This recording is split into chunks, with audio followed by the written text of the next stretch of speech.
Parts of the body in Igbo language: eyebrow, ikuanya, eye, anya, ear,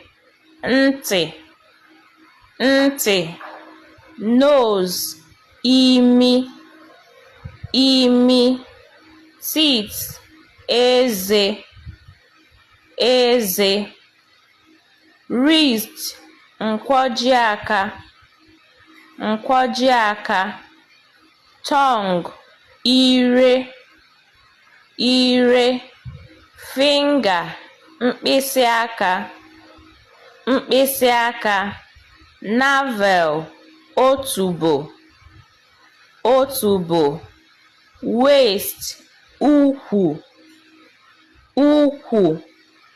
thigh, apata ụkwụ, knee, ikpere, leg, ụkwụ, toenail, mbọ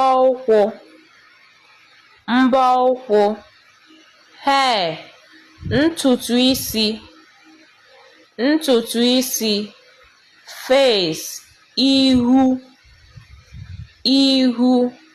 cheek, ntị, mouth, ọnụ, hand, aka, palm, ọbọaka, lip, egbugbere ọnụ, head, isi, chest, obi, stomach, afọ, neck, olu maọbụ onu, shoulder,